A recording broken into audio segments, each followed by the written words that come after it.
Lesson 5-6, writing equations from patterns. And in this lesson, you learn to write equations to represent relations, given some of the solutions for the equations. Why is it important? Because you can write equations to represent relations in scuba diving and aquatics.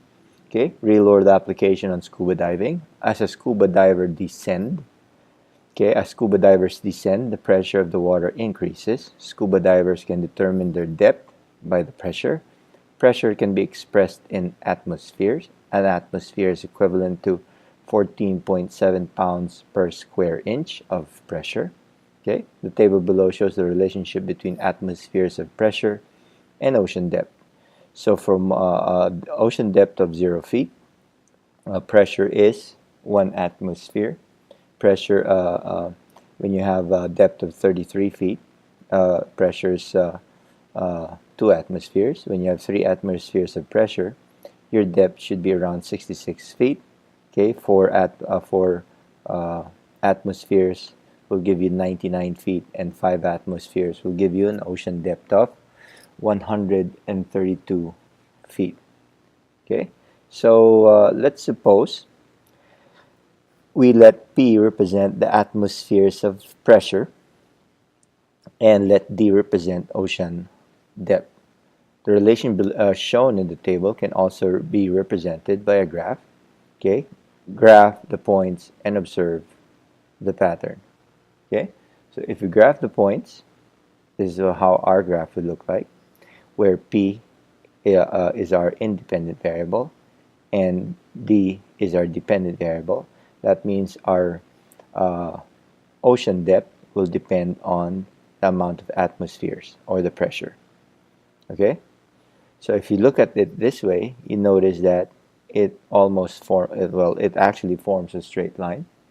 Okay, and notice that when the ordered pairs are graphed, they all form a linear pattern. You can use a straight edge to draw a line through these points, okay, that lie in a linear pattern. Okay, so points that lie on a linear pattern, such as this one, okay, can be described by an equation. So look at the relationship between the domain and range to find the pattern that can be described by the equation. So what we actually want to do is we want to find the equation using this particular graph. Okay, and let's go back to our table.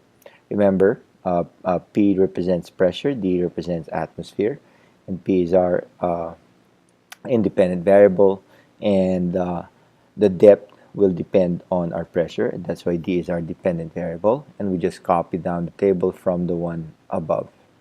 Okay, so what do you notice about the pressure? We always add 1. Okay, what do you notice about the depth, ocean depth? We always add 33. Okay, and remember, if this is our dependent variable and this is our independent variable, okay, this now becomes our range right here.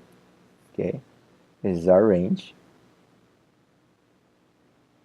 Okay, and this is our domain right there. Okay, and if we get the ratio of our range differences to our domain differences, it'll be 33 over 1. So our range difference is 33, our domain difference is 1, so it's 33 over 1.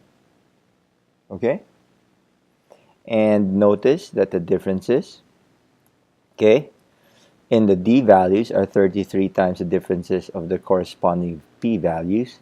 It seems that this relationship can be described by the equation D equals 33P. Okay, so after we get the ratio of range differences over domain differences, we can let that be the coefficient of our independent variable, which is P. So this becomes the coefficient of our independent variable P, and let's check to see if our equation pans out or not. Check to see if this equation is correct by substituting values of P into the equation. So let's substitute 1, 2, 3, 4, and 5, and if you notice, only the first, it doesn't really make sense. So that table right here, okay, right here is not the same as the table here. They're not the same. because if we let d equals 33p and we substitute values for p as 1, 2, 3, 4, and 5, these are the values that we will get. So we need to create, make some adjustment. Okay? So after finding that, we make some adjustment. These values do not match those in the first chart. However, note that each corresponding value for d using the equation is 33 more than the d in the relation. Thus, we need to adjust our equation to compensate for this difference. So the equation that describes this relation is d equals 33p minus 33. What it's saying is this. If you notice, if we substitute the value of 1 to this equation, d equals 33p, okay, we get the value of d, which is 33. But in order to get 0, what do? We subtract 33. So to get to that 0, the correct depth, we need to subtract 33. So we need to adjust our equation to become d equals 33p minus 33. Since this relation is also a function, we can write this equation as d of p is equal to 33p minus 33. Okay? And that's how we find the equation of this particular table, okay, by just looking at the table of values. There's another way of doing it, which I would think is a lot easier, and that is to make a table, a vertical table like the one I have here. And from there, what you want to do is write down your independent variable, which is p. That'll be your x-axis. And write down your dependent variable, which is d. That'll be your y-axis. Okay? And in this table, we always want to get to the 0 step. Think of every row on this table as a step. Okay? And since p values are 1, 2, 3, 4, 5, we're going to write 1, 2, 3, 4, 5 in that table. Okay? We're going to write 1, 2, 3, 4, 5 in that table, and that is step 1, step 2, step 3, step 4, and step 5.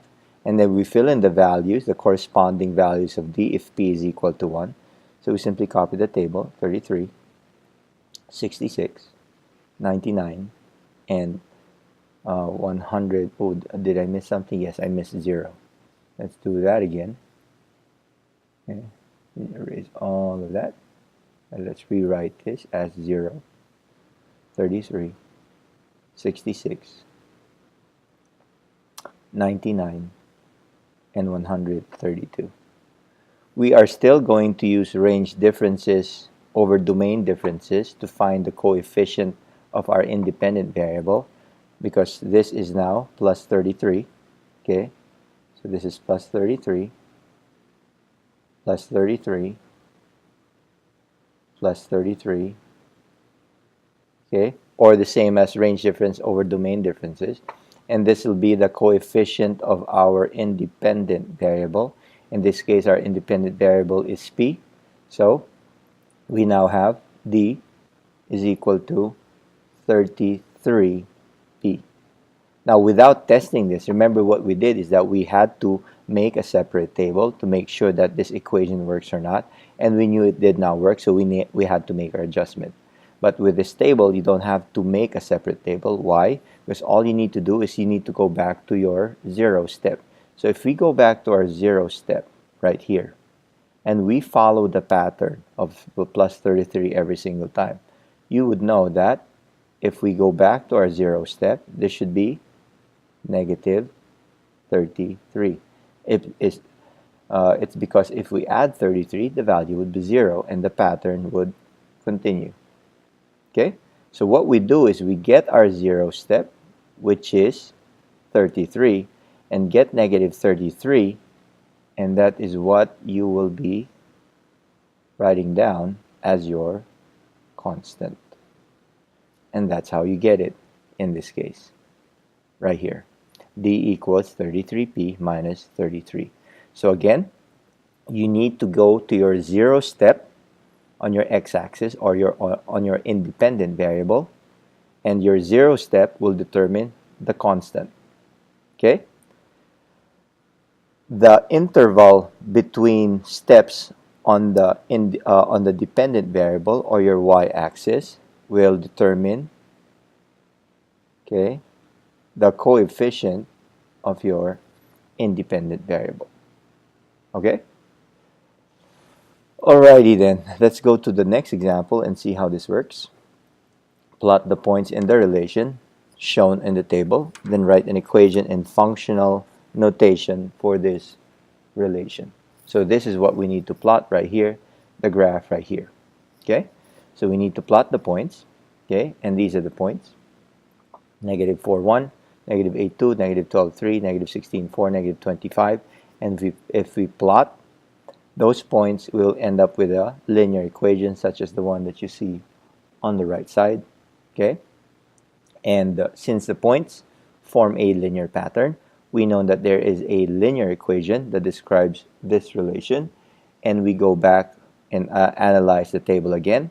We just copy the table and figure out, okay, the differences in the range and differences in the domain. Okay, so you now have negative 4 because negative 4 minus 4 will give you negative 8, and so on and so forth all the way to negative 20. And your range differences would be 1 every single time. Okay, and then we go get the ratio of range differences over domain differences. You'll end up with negative 1/4. Okay, and this would be, okay, this would be the coefficient of our independent variable, which means what? Okay, so the differences in the y values are 1/4 the differences in the x values. This pattern implies that the equation y equals negative 1/4 may describe the relation. Okay, so again, you now have a coefficient for your independent variable, which is x. Okay, but let's see if that works or not. So if we check this, okay, and we find values, substitute values like this one. If x equals negative 4, the first one, then y equals 1, it checks out. If x equals negative 8, then y equals negative 1/4, that checks, or 2, that checks out as well. So we know right away that this equation works. We don't need to find the constant. The equation that represents the equation, the relation is y equals negative 1/4 x. Since this relation is also a function, we can write this equation in functional notation as f of x equals negative 1/4 x. Okay, and let's go back to what I taught you in the previous example, and let's go to our x values and let's go to our y values. Okay, and let's write down everything now. So again, what did we talk about? We need to go to the 0 step of our independent variable or our x-axis to be able to find out our constant. Okay, so let's put the numbers in. You have negative 20 right here, and 5, negative 16, and 4, negative 12, okay, negative 12 and 3, okay, negative 8, and 3, negative 4, and 1. And we go to our 0 step to find our constant. If we continue our pattern right here, look what happens. Okay, you are basically subtracting 1 every time. Subtracting 1 every time. Okay, if you also notice, the steps are not, the intervals of the steps are by 4s. Okay, so negative 20 to negative 16, negative 16 to negative 12, negative 12 to 8, and negative 8 to 4. Okay, so if we continue that pattern, okay, and if we subtract 1, the 0 step would be 0. And that's also the reason why this is negative 1/4 plus 0, or simply negative 1/4 x. Okay? Now, if you notice in the last one that we talked about right here, which is probably gone right now. Okay, here it is. Okay? What you notice is that what I told you is that the difference, okay, in the y-axis will be the coefficient of our independent variable, in this case p, and that's the reason why this is 33p. You might want to ask, why is this not true with this particular example? Okay, now actually it is true. Okay, but the only difference between that, let me just light up everything here. Okay, the only difference is that, okay, these are jumping from negative 20 to negative 16. If I do negative 20, do it step by step, negative 19, negative 18, okay, negative 17, and negative 16. Okay, if I do the middle steps between negative 20 and negative 16, and I still keep the same values for y, and this is x and that is y, and this is 5 and this is 4, okay, if you notice, it goes down negative 1/4 at a time. This becomes 4 and 3/4. This becomes 4 and 1/2. And this becomes 4 and 1/4. Okay? So you're basically subtracting 1/4 every single time, which gives us the coefficient of our independent variable. Okay? But the thing I want you to get is this, that you can use range differences over domain differences, so you don't have to go through this step. Okay, once you use range differences over domain differences to find the coefficient of your independent variable, you don't have to go through these steps. Okay, and if we check our answer, we already checked it and we did that already. We know that the equation will be negative 1/4 x plus 0. Let's take a look at example number 2. Sometimes you may need to find the equation for a graph, or an equation for in functional notation for the relation graphed at the right. So you have this graph right over here, a linear equation, and you want to find the equation of that linear equation. And let's create first a table of values where k is your independent variable because that's your horizontal axis and m is your dependent variable. So we create a table of values. If we find k, or if you let k be equal to 1 here, the corresponding value for m would be 8. If you let k be equal to 2, the corresponding value for m would be 6. If you let k is equal to 4, the corresponding value would be 2. Okay, if we let k be equal to 5, in this case, the corresponding value would be 0. If you let k be 6, the corresponding value would be negative 2. And if you let k be 9, the corresponding value would be negative 8. Okay, now from here, since the points are not really, that sequential in terms of 1, 2, 3, 4, 5, 6, 7, 8, 9, you have 1, 2, 4, 5, 6, 9. Okay, we can still find the common differences of the domain and the range. Okay, so we rewrite our table right here. That's our table. And then the domain differences will be as follows. You subtract 1, add 2, add 1, add 1, add 3. And the range differences would be subtract 2, minus 4, minus 2, minus 2, and minus 6. Hardly, okay, there's hardly any pattern that you can follow. Okay, but the difference is now here. Notice that there is not a consistent change in the domain and range. However, you can still find the ratio of the range difference to the domain difference for each ordered pair. And there are 3 possible ratios. So we can still find the domain range differences over domain differences using these ratios.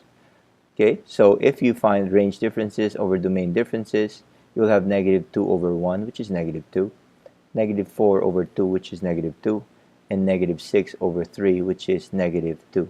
And if you notice, the ratio remains the same for all of them, which gives us a very important point.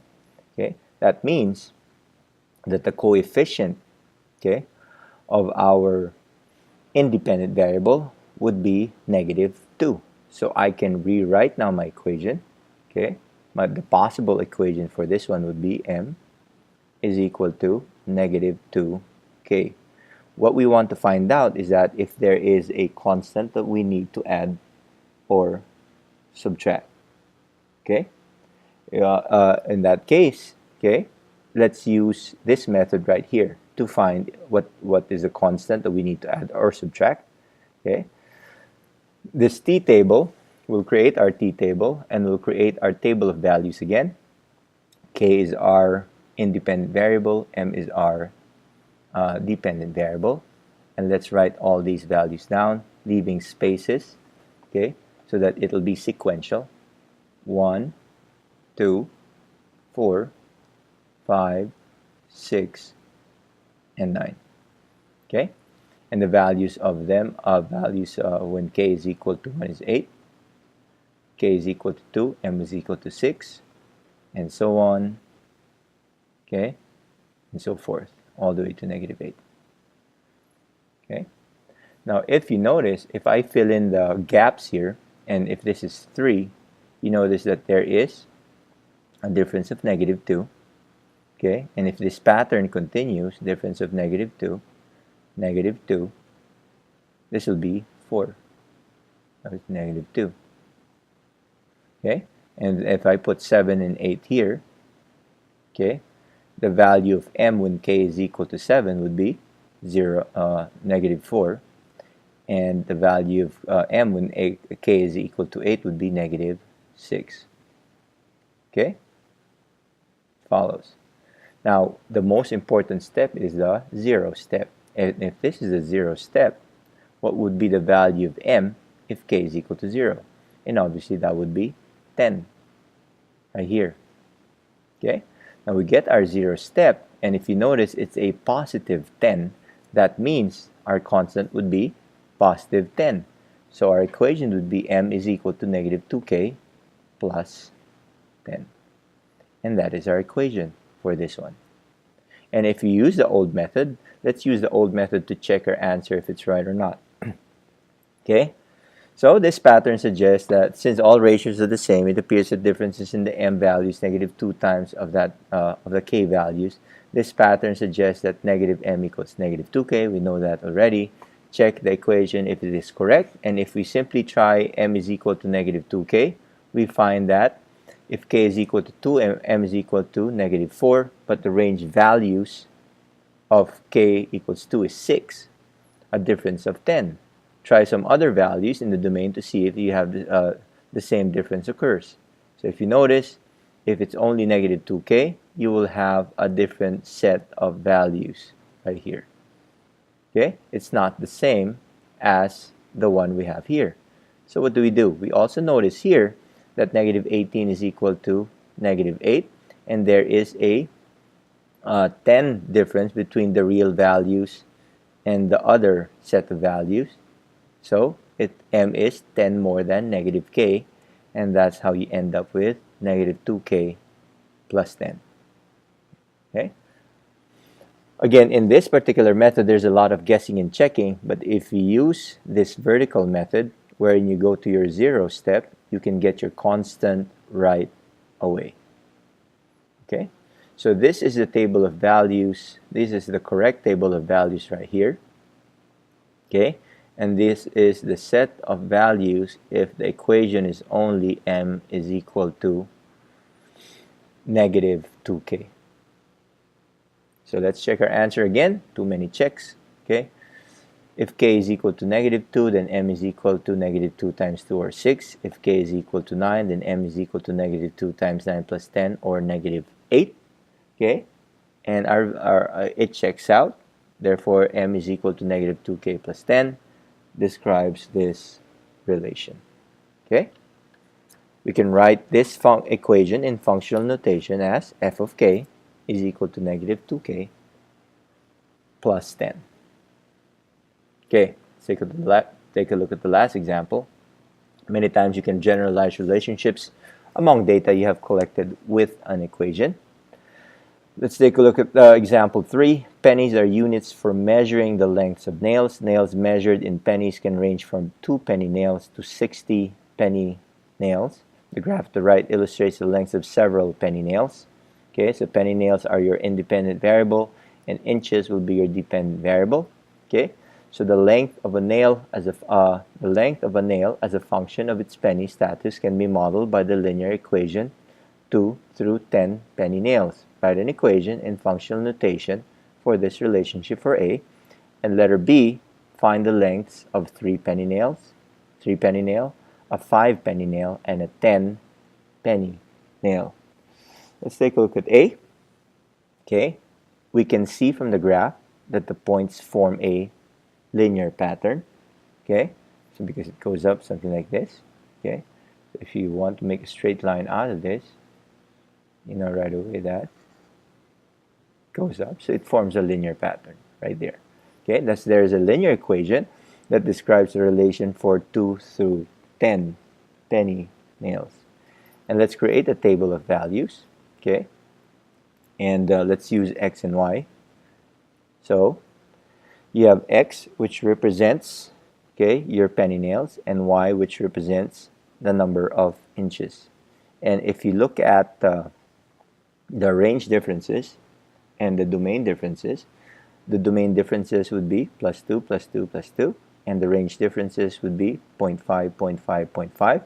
And if we get the ratio of range differences over domain differences, it would be 0.2 over 0.5 over 2, or 0.25.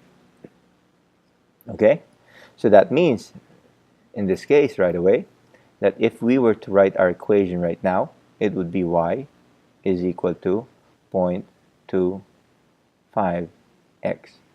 We want to find if there is a constant or not, okay, in this particular problem. So let's do our vertical table, our vertical t table, and let's find out. Okay, so let's put x and y right here and put the values 2, 4, 6, 8. Again, leaving a row for the 0 step, and let's put the values that correspond to x. 2, 4, 6. Sorry, copied the wrong column there. It should be 1, 1.5, 2, and 2.5. Okay, so if you notice, if I go to my 0 step, okay, if I go all the way to my 0 step, because if you notice, you increase by 0.5 every single time. For every 2 steps you jump, you increase by 0.5. So the 0 step would be 0.5. And it's a positive 0.5. Therefore, the equation would be y equals 0.25x plus 0.5. Right there. And that is the equation for that particular graph of penny nails and number of inches. Okay?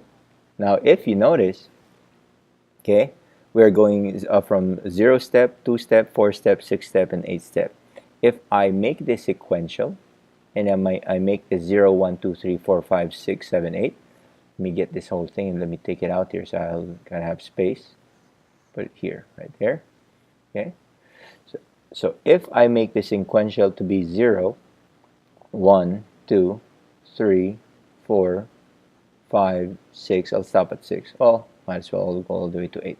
Okay. And this is 0.5. And this is 1. And this is 1.5. And this is 2, and this is 2.5 here. Okay, if I follow this pattern, okay, the y value that corresponds to my x value when x is equal to 1 would be actually 0.75. So an increase of 0.25. You add 0.25. Add 0.25, you end up with that value. Okay. And add 0.25, you end up with 1.25. Okay, and so on and so forth. And if you just create this table of values, this is your coefficient of your independent variable. Okay, so this is easier because you don't have to do all of that to find the coefficient of your independent variable. But if you notice, this table will give you everything if you just list down all the steps. Okay, let's go back here. We know right away that our equation is 0.25x plus 25. and the book will tell us to guess and to find out if this model works or not. We know if it's only f of x is equal to 0.25x, it will not work. So we need to adjust it, and that means we need to add 0.5. Okay, and that's exactly what we did. So our functional notation would be f of x is equal to 0.25x plus 0.5. And in letter B, okay, to be able to find out the 3 penny nail, we simply substitute 3 to x, and that would be f of 3 is equal to 0.25 times 3 plus 0.5 will give you a value of 1.25. Okay, f of 5 will give you a value of 1.75, and a 10 penny nail will give you a value of 3. A 3 penny nail is 1.25 inches long, a 5 penny nail is 1.75 inches long, and a 10 penny nail is 3 inches long. And that's the end of this lesson. Thank you so much for watching.